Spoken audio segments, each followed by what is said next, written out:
When home doesn't feel like home. Sometimes people talk about home as if it is the easiest thing in the world.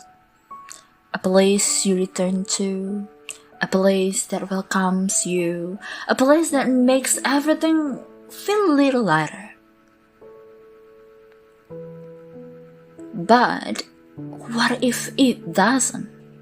What if the place you're supposed to call home is also the place that taught you how to stay quiet?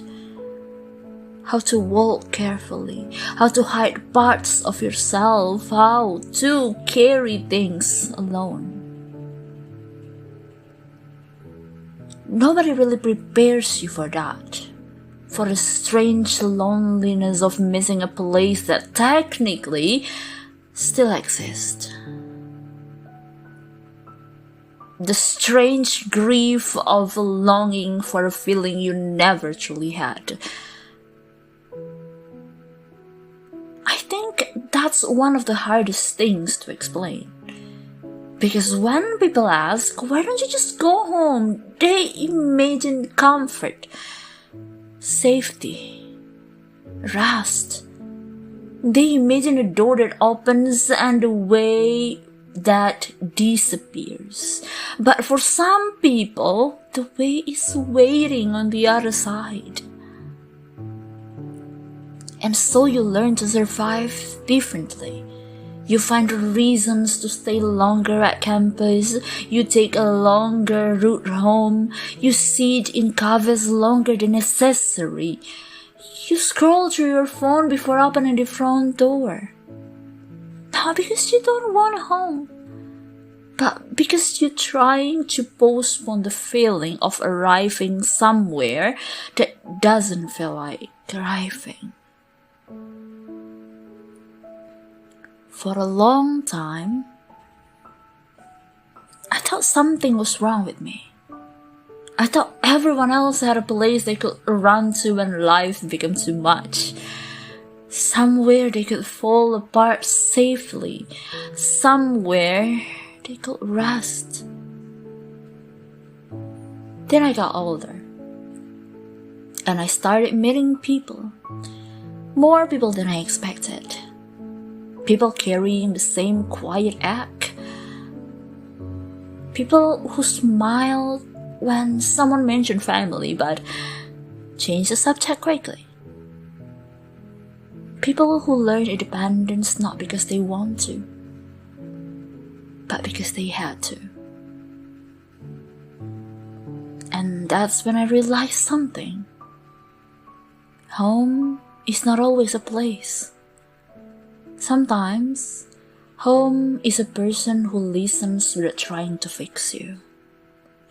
A friend who remembers the things you never say out loud. A voice on the phone at midnight.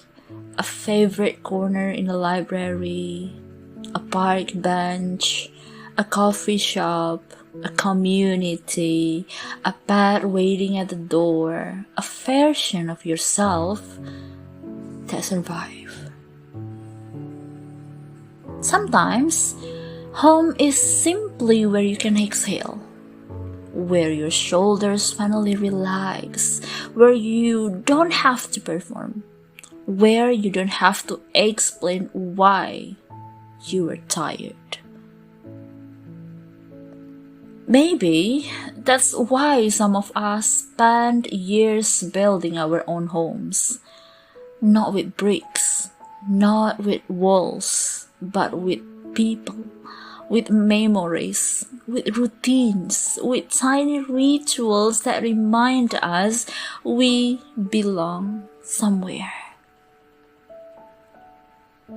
If home has never felt like home to you, I hope you know this. There is nothing wrong with the way your heart works. You are not ungrateful. You are not broken. You are not difficult to love. You are simply searching for the safety that everyone deserves. And perhaps that search itself is a form of courage. One day, you may find yourself sitting somewhere ordinary, maybe in a small apartment, maybe in a dorm room, maybe in a cafe on a rainy afternoon. And suddenly, without realizing it, you'll feel it. The quiet feeling, that softness, that sense of being able to breathe again. And you'll understand, home was never a place you were trying to return to. It was something you were building all along. Until then, be gentle with yourself. Some people inherit a home, others have to create one. Neither makes your journey any less real. If nobody has told you this lately, I hope you find your way home. Even if you have to build it yourself.